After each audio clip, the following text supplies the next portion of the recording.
Selamat datang di Zona Romansa, tempat di mana cerita-cerita cinta yang penuh rasa, kadang manis, kadang getir, akan membuat hatimu ikut bergetar. Jangan lupa untuk subscribe, tekan tombol like, tinggalkan komentar, dan bagikan cerita ini, supaya semakin banyak hati yang tersentuh. Malam ini, aku akan membawamu pada sebuah kisah tentang cinta yang tumbuh di tempat yang tak pernah kuduga. Sebuah cinta yang indah, tapi tak diizinkan oleh dunia untuk bertahan. Inilah kisahku.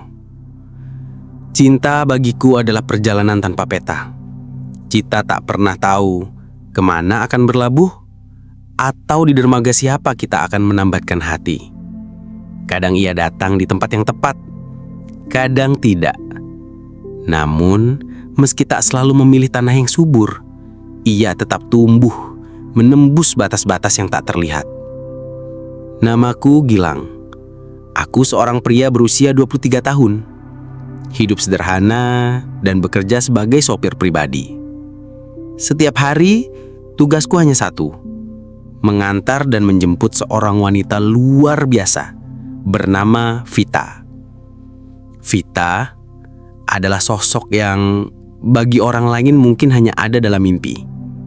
Cantik, anggun, berwibawa.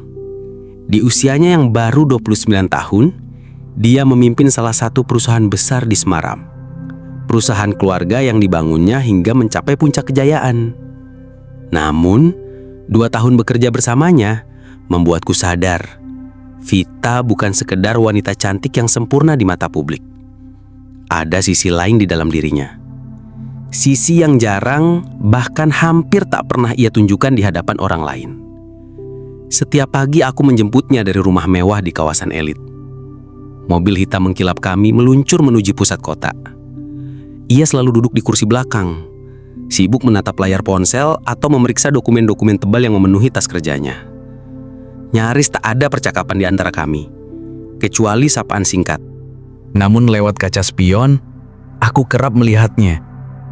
Wajahnya selalu tampak tenang, seolah tak ada yang bisa mengguncangnya. Tapi mata itu sering terlihat lelah. Dan entah sejak kapan, aku mulai merasakan sesuatu. Awalnya kupikir hanya kekaguman, tapi lama-kelamaan perasaan itu tumbuh menjadi sesuatu yang lebih. Sesuatu yang seharusnya tidak aku rasakan. Aku sadar diri. Aku hanyalah seorang sopir. Vita adalah manajer muda dengan dunia yang penuh gemerlap. Ada garis tebal yang membatasi kami. Garis yang seharusnya tidak aku langkahi. Sore itu, segalanya mulai berubah. Hari itu, Vita baru saja melewati serangkaian pertemuan bisnis yang berat. Saat aku membukakan pintu mobilnya, ia berkata dengan suara yang terdengar letih, "Bawa aku ke pantai, Gilang. Aku butuh udara segar." Aku sempat ragu. Itu bukan permintaan biasa. Namun aku menuruti perintahnya, menyalakan mesin, dan membiarkan roda membawa kami keluar dari hiruk-pikuk kota. Perjalanan cukup jauh, memakan waktu lebih dari 1 jam. Kami tiba ketika matahari mulai tenggelam. Langit jingga keemasan membentang luas, membiaskan warna hangat di permukaan laut yang bergelombang tenang. Vita turun dari mobil, melepas sepatunya, dan melangkah ke pasir. Yang awalnya duduk di balik kemudi merasa tak tega membiarkannya sendirian. Aku keluar, berjalan perlahan, menjaga jarak. Namun cukup dekat untuk mengawasinya. Ia berdiri memandangi horizon.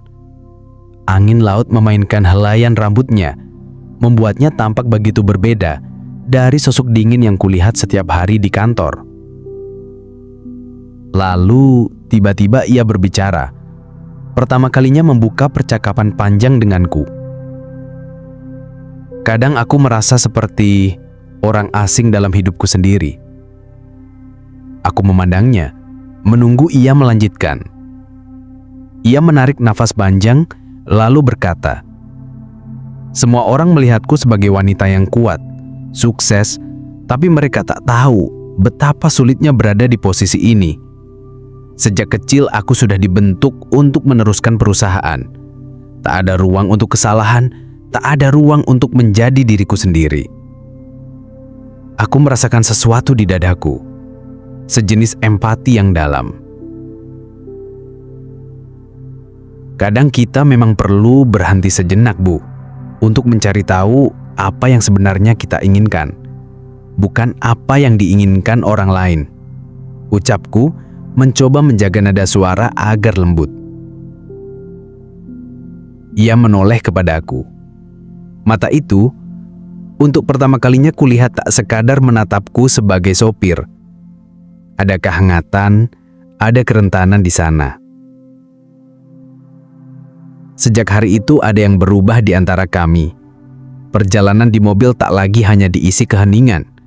Vita mulai bercerita tentang beban yang ia pikul, tentang tuntutan keluarganya, dan tentang mimpinya yang sering ia sampingkan. Aku pun bercerita tentang hidupku yang sederhana di kampung, jauh dari kemewahan kota. Keheningan kini menjadi sesuatu yang nyaman. Bahkan kadang tanpa kata, aku merasa bisa memahami isi hatinya. Dan diam-diam, perasaan itu semakin tumbuh. Suatu malam, setelah sebuah acara perusahaan yang mewah, ia memintaku mengantarnya pulang lebih awal. Mobil melaju di jalanan kota yang mulai sepi. Vita tampak lelah, tapi ada sesuatu di matanya, sesuatu yang membuatku sulit berpaling. "Kamu tahu, Gilang, aku belum pernah merasa sebebas ini, hanya dengan berada di sampingmu. Kamu selalu ada saat aku merasa rapuh," katanya tiba-tiba.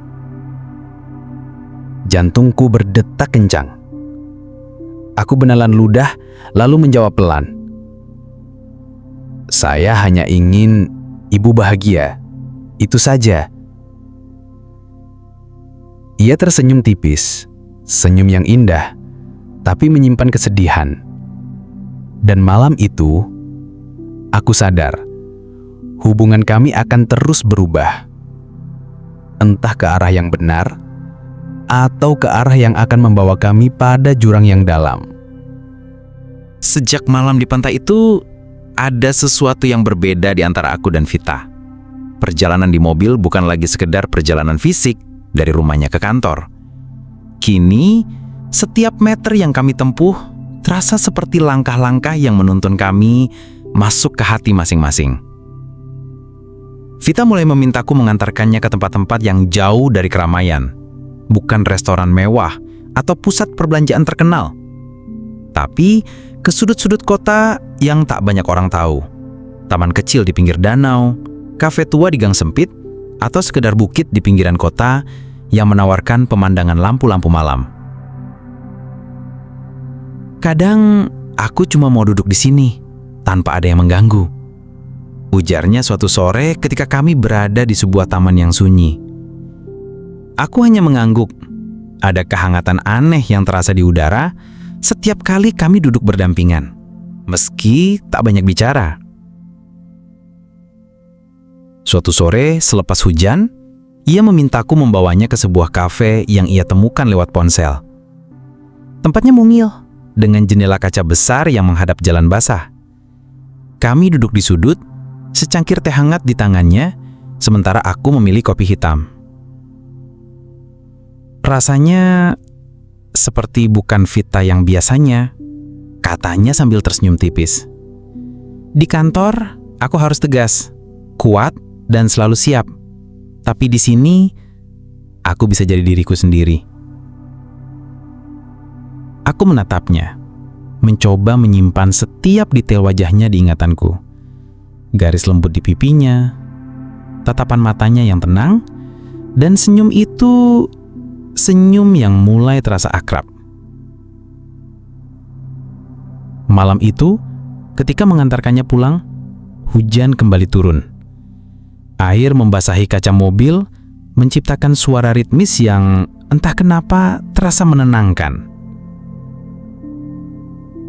Vita menatap keluar jendela, lalu berkata pelan, "Gilang, kamu pernah nggak merasa ingin berhenti dari semua ini? Dari kehidupan yang kamu jalani sekarang?" Pertanyaannya membuatku terdiam sejenak. Pernah? Tapi kalau aku berhenti, siapa yang akan menjemput dan mengantar Bu Vita setiap hari? Ujarku mencoba bercanda. Ia tertawa kecil, lalu menoleh kepadaku. Tawa itu membuat jantungku berdegup lebih kencang. Hari-hari berikutnya, kedekatan itu semakin terasa. Kami mulai berbagi hal-hal kecil. Lagu favorit, makanan yang disukai, bahkan cerita masa kecil yang tak pernah ia bagi pada siapapun. Suatu malam, setelah acara perusahaan yang berlangsung hingga larut malam, Vita memintaku tidak langsung mengantarnya pulang. "Ke pantai lagi, Gilang," katanya singkat. Pantai itu tempat pertama kali ia membuka hatinya padaku. Kami tiba hampir tengah malam. Langit gelap tanpa bulan, hanya bintang-bintang kecil yang bertaburan. Kami duduk di atas pasir. Angin laut berhembus pelan, membawa aroma asin yang lembut. Vita bersandar sedikit ke arahku. Jaraknya hanya beberapa jengkal. Aku bisa merasakan hangat tubuhnya meski udara malam cukup dingin. "Di sini aku merasa bebas," bisiknya. Aku menoleh dan mata kami bertemu. Tatapan itu lama, tenang, tapi penuh perasaan yang tak terucap. Entah siapa yang memulai, perlahan jarak di antara kami menghilang. Bibirnya menyentuh bibirku, lembut, hangat, dan penuh keraguan di awal, namun kemudian berubah menjadi perpaduan dua insan yang lebih dalam, seperti aliran air yang menemukan jalannya sendiri. Perpaduan itu bukan sekadar sentuhan fisik.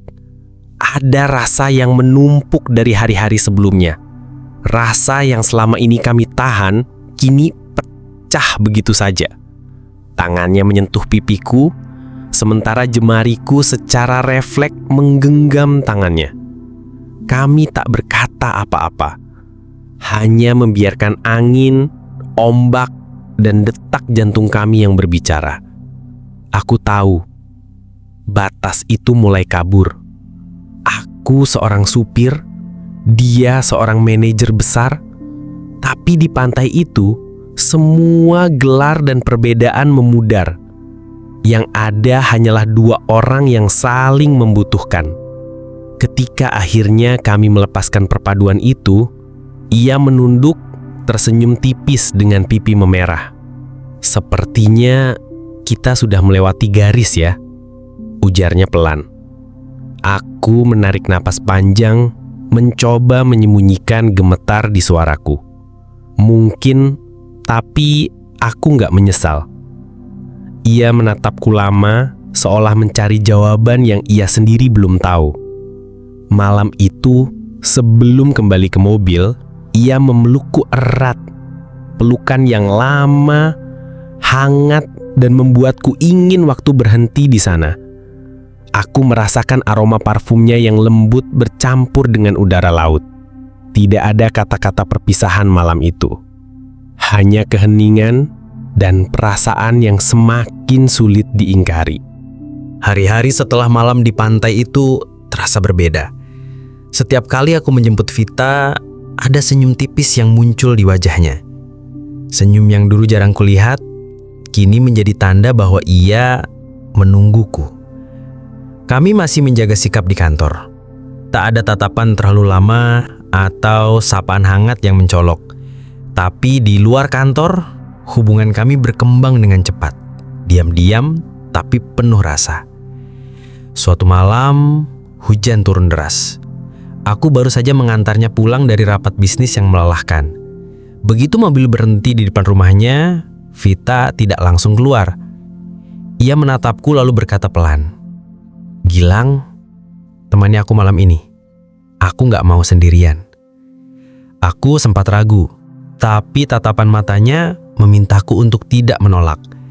Akhirnya, aku mematikan mesin mobil dan kami berjalan masuk ke rumahnya. Rumah itu luas dan megah, tapi malam itu terasa sunyi. Hanya terdengar suara hujan yang menghantam atap dan jendela. Vita melepas jas kerjanya, menggantungnya di dekat pintu, lalu memintaku duduk di sofa ruang tamu. Ia menuangkan 2 cangkir teh, lalu duduk di sebelahku. Kadang aku benci rumah ini," katanya sambil memandang keluar jendela. "Terlalu besar, tapi terlalu sepi." Aku menatapnya, lalu berkata, "Kalau kamu mau, malam ini aku bisa isi sepinya." Ia menoleh, tersenyum samar, lalu tangannya mencari tanganku. Sentuhan itu hangat yang memecahkan jarak di antara kami. Entah bagaimana, beberapa menit kemudian kami sudah berada di ruang pribadinya. Lampu kamar temaram, hanya cahaya kuning lembut yang mengisi ruangan. Hujan masih turun di luar seperti musik latar yang mengiringi setiap gerakan kami. Vita berdiri di hadapanku, menatapku lama. Aku gak tahu apa yang akan terjadi besok, Gilang. Tapi malam ini aku cuma mau ada kamu. Kata-katanya membuatku mendekat. Kami berpadu lagi, kali ini lebih dalam, lebih intens, seolah ingin menghapus semua keraguan yang tersisa. Penyatuan itu menguat. Tanganku mengusap punggungnya, sementara ia menyandarkan kepalanya di dadaku, mendengarkan detak jantungku yang kian cepat. Perlahan, kami terbaring di atas tempat kami mencari surganya. Tidak ada kata-kata yang terlalu panjang, hanya tarikan nafas yang semakin berat dan sentuhan-sentuhan yang berbicara lebih dari bahasa lisan. Kami saling menyentuh dengan hati-hati, penuh rasa, seolah takut merusak momen itu. Kain demi kain yang memisahkan kami mulai meninggalkan tempat bernaungnya. Tapi tak ada yang terburu-buru. Setiap gerakan adalah pengakuan bahwa kami saling menginginkan, saling menerima. Malam itu, aku merasakan hangat dari Vita sepenuhnya. Kami menyatu dalam irama yang tenang, bukan karena nafsu semata, tapi karena cinta yang tak bisa kami ucapkan di siang hari. Di balik helaan nafas dan tatapan mata yang tak lepas, ada janji yang tak pernah kami buat, tapi sama-sama kami pahami. Ketika semua mereda, ia memelukku erat. "Kalau saja dunia ini lebih sederhana," bisiknya. Aku mencium keningnya. "Kalau saja," jawabku. Namun dunia memang tidak sederhana. Kebersamaan kami ternyata tak luput dari perhatian orang-orang di sekitarnya. Beberapa hari kemudian, Vita dipanggil oleh ayahnya, Taratmo. Pria itu dikenal keras. Sosok yang membangun perusahaan keluarga dari nol dan mengharapkan anaknya melanjutkan warisan itu. Dari kejauhan, aku melihat mereka berbicara di ruang kerja rumahnya. Nada suara Pak Ratno terdengar tegas, bahkan dari luar pintu. "Kau serius dengan supirmu, Gilang? Aku tak akan pernah mengizinkanmu bersama orang seperti dia. Kau pewaris perusahaan ini. Masa depan kita bergantung padamu. Kau harus menikah dengan seseorang yang setara." Hatiku mengencang. Aku tahu cepat atau lambat ini akan terjadi. Tapi mendengarnya langsung tetap membuat dada tersesak. Malam itu Vita tak banyak bicara ketika aku mengantarnya pulang dari kantor. Hanya tatapan kosong keluar jendela dan genggaman tangannya yang erat di kursi belakang. Sesampainya di depan rumahnya, ia menatapku. "Gilang, kita harus bicara. Tapi bukan malam ini. Aku butuh waktu." Aku hanya mengangguk. Meski hatiku dipenuhi tanya, aku tahu ia sedang berperang dengan pikirannya sendiri. Dan malam itu, untuk pertama kalinya sejak kami dekat, aku pulang dengan rasa takut kehilangan yang nyata. Sudah hampir seminggu Vita menghindariku. Bukan sepenuhnya menghilang, kami masih bertemu di kantor, tapi hanya dalam interaksi formal.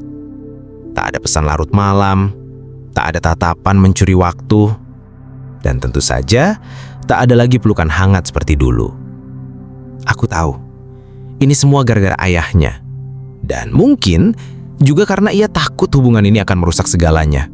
Pekerjaan, reputasi, dan masa depannya. Namun, malam itu aku mendapat pesan singkat darinya. "Pantai, tempat biasa, malam ini." Aku sampai lebih dulu. Pantai itu sepi, hanya cahaya bulan dan suara ombak yang mengiringi. Hujan tipis membasahi pasir, membuat aroma laut bercampur dengan wangi tanah basah. Tak lama, mobil Vita berhenti di ujung jalan setapak. Ia keluar, mengenakan gaun santai berwarna putih, rambutnya dibiarkan terurai, sedikit berantakan tertiup angin. Tanpa kata, ia berjalan mendekat. Matanya sudah berkaca-kaca, bahkan sebelum sempat tersenyum.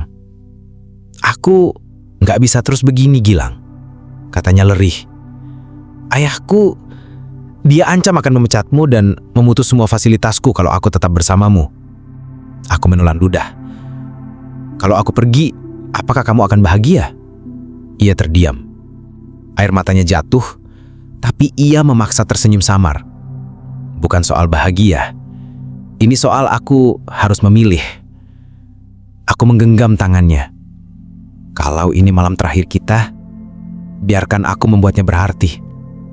Ia tak menjawab, hanya mengangguk pelan, lalu memelukku erat.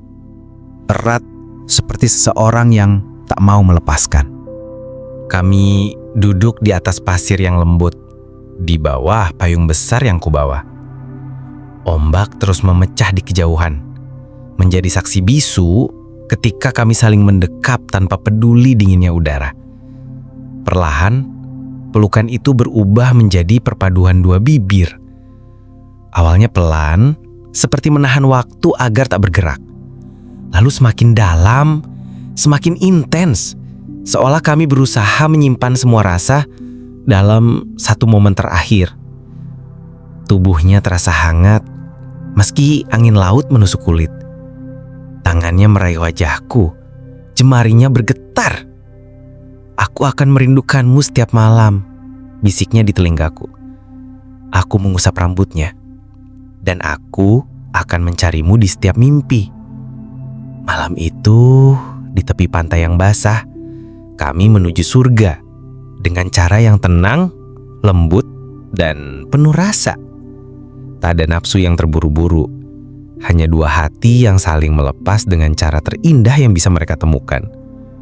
Langit menjadi atap, suara laut menjadi musik, dan pasir menjadi landasan surga terakhir kami. Kami bergerak perlahan, saling menatap di setiap gerakan. Tak ada kata perpisahan, tapi setiap sentuhan adalah salam terakhir. Setiap hembusan napas adalah "Aku cinta kamu" yang tak lagi diucapkan. Ketika semuanya selesai, kami terbaring bersebelahan, menatap langit malam yang dipenuhi bintang. Ia menggenggam tanganku, menautkan jari-jarinya.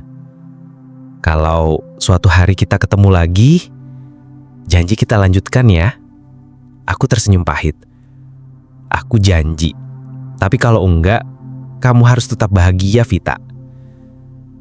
Ia menatapku, matanya memerah, lalu memelukku sekali lagi. Pelukan itu lama, hangat, tapi menyakitkan. Karena aku tahu setelah ini ia akan pergi.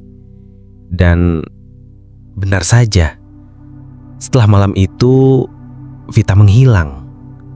Nomornya tak bisa dihubungi. Rekan-rekan kantor bilang ia pindah ke luar negeri, mengambil alih cabang perusahaan keluarga di Eropa. Aku tetap bekerja sebagai sopir, tapi tanpa penumpang yang membuat hari-hariku berarti. Pantai itu kini hanya menjadi tempat sepi, tapi setiap kali aku ke sana, aku bisa merasakan jejaknya. Bukan lagi jejak kaki di pasir, tapi jejak di hatiku yang tak akan pernah hilang. 3 tahun sudah berlalu sejak malam terakhir di pantai itu. Aku masih ingat setiap detilnya. Dari aroma laut, dinginnya hujan tipis, sampai tatapan Vita sebelum ia pergi.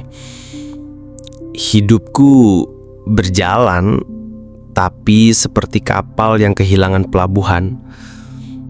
Aku masih bekerja sebagai sopir, namun sering berganti perusahaan demi menghindari pertanyaan rekan-rekan soal mantan penumpang spesial yang dulu selalu kuantar.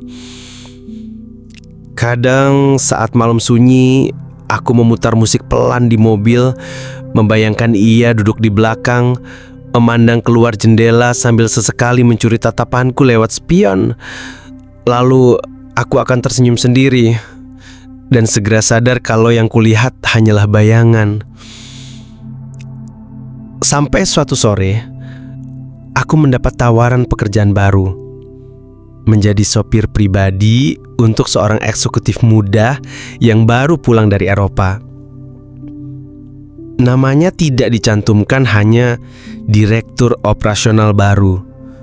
Aku tak curiga, hanya menanggapnya pekerjaan biasa. Hari itu aku menunggu di bandara. Mobil mengkilap sudah siap.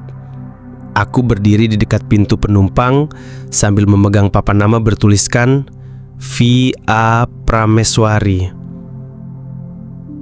Hatiku berhenti berdetak. Itu nama lengkap Vita. Dan benar saja, dari kejauhan aku melihatnya. Gaun biru elegan, rambutnya kini sedikit lebih panjang, wajahnya tetap cantik seperti dulu, hanya matanya yang tampak lebih dewasa, lebih tegas. Ia berjalan menghampiri, membawa koper kecil. Awalnya ia tersenyum sopan, seolah tak mengenal. Tapi begitu jarak tinggal 1 langkah, senyum itu berubah menjadi tatapan penuh cerita.